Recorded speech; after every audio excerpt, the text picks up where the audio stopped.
Hello friends, welcome to my channel better health care. आज हम आपसे बात करेंगे पीसीओडी के बारे में। पीसीओडी और पीसीओएस क्या होता है, कैसे पहचाने कि हमें पीसीओडी या पीसीओएस हुआ है और इससे कैसे। पीसीओडी को हम पॉलीसिस्टिक ओवेरियन डिजीज भी बोलते हैं। ये महिलाओं में होने वाली एक हार्मोन असंतुलन के कारण होने वाली समस्या है।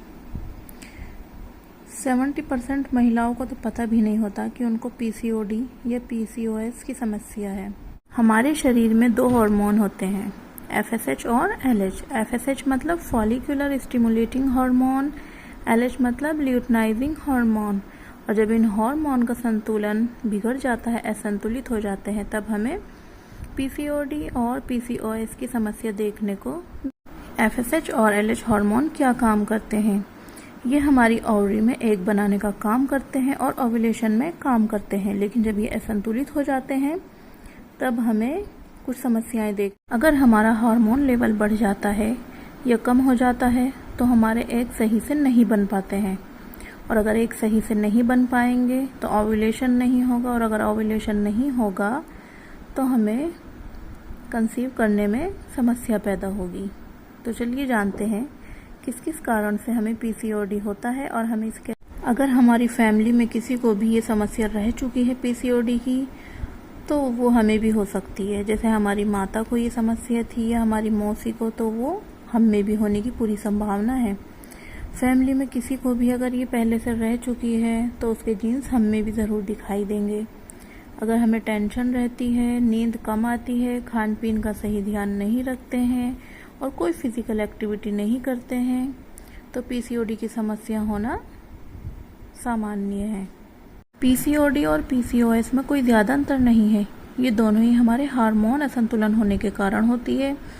बस पीसीओडी में जो होता है हमारा ओवरी के ऊपर इफेक्ट पड़ता है, और पीसीओएस में हमारा जो होता है वो पूरी बॉडी पर असर दिखाई देता है। जब हमें पीसीओडी की समस्या होती है तो हमारा जो पीरियड है वो हमारा इरेगुलर हो जाता है।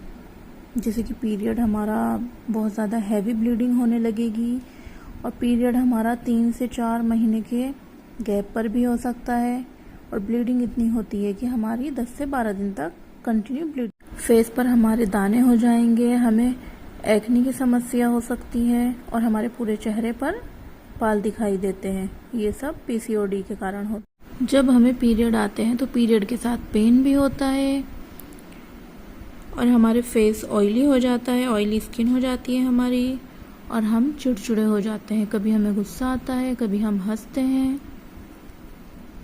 इनफर्टिलिटी की प्रॉब्लम हो जाती है। इसीलिए जो लोग कहते हैं कि हम माँ नहीं बन पा रहे हैं, तो उनको पीसीओडी की समस्या हो सकती है। इसलिए वो अपनी प्रॉपर जांच करवाए और ट्रीटमेंट। पीसीओडी में बाल झड़ने लगते हैं, फेस पर एक्नी हो जाती है, और हमारा वजन बढ़। अगर आपको पीसीओडी की समस्या हो चुकी है या हो गई है तो अब आपको क्या करना चाहिए? सबसे पहले तो आपको अपनी जीवन शैली बदलनी चाहिए और संतुलित आहार लेना चाहिए। मैदे से बनी जितनी भी चीज़ें हैं उनको आपको नहीं लेना चाहिए। आपको एक्सरसाइज करनी चाहिए, योगा, स्विमिंग, वॉकिंग, जो भी आपको पसंद हो, जिसमें भी आपको इंटरेस्ट हो, वो आपको करना चाहिए। और कोई भी फिजिकल एक्टिविटी करनी चाहिए। सुस्त और आलसीपन बिल्कुल नहीं करना है आपको। अगर आपको पीसीओडी की समस्या है तो आप बिना टेस्ट के और बिना इन्वेस्टिगेशन के और बिना डाइट पूरी किए आप बेबी को कंसीव नहीं कर पाएंगे। इसलिए प्रॉपर डाइट लें, इन्वेस्टिगेशन करें। पीसीओडी में क्या होता है, एक ब्लड इन्वेस्टिगेशन होती है जो आपका हार्मोन लेवल चेक करती है। आपका हार्मोन लेवल बिगड़ा हुआ तो नहीं है, उसमें यह पता चलता है। हमारी बॉडी में एक मेन हार्मोन होता है टेस्टोस्टेरोन, जो कि बढ़ जाता है, कहीं आपका वो बढ़ा हुआ तो नहीं है, और एफएसएच और एलएच आपके लेवल में है या नहीं है, उसकी जांच की जाती है। आपको इसके लिए रूटीन डाइट लेनी चाहिए। मैदे से बनी चीज़ों का बिल्कुल भी इस्तेमाल ना करें, कॉफ़ी, चाय, इनका भी इस्तेमाल ना करें, और अपनी जीवन शैली में बदलाव लाएं, तो आप इस समस्या से निकल सकते हैं और आसानी से बेबी कंसीव कर सकते हैं, माँ बन सकते हैं। इसलिए आपको मेडिसिन के साथ साथ एक्सरसाइज की और फिजिकल एक्टिविटीज़ की भी बहुत ही आवश्यकता होती है। अगर आप मेडिसिन ले रहे हैं तो आप पीसीओडी से नहीं निकल सकते, क्योंकि उसके लिए आपको डाइट की और एक्सरसाइज की बहुत ज़रूरत है। तभी आप इस समस्या से दूर हो सकते हैं, पीसीओडी की समस्या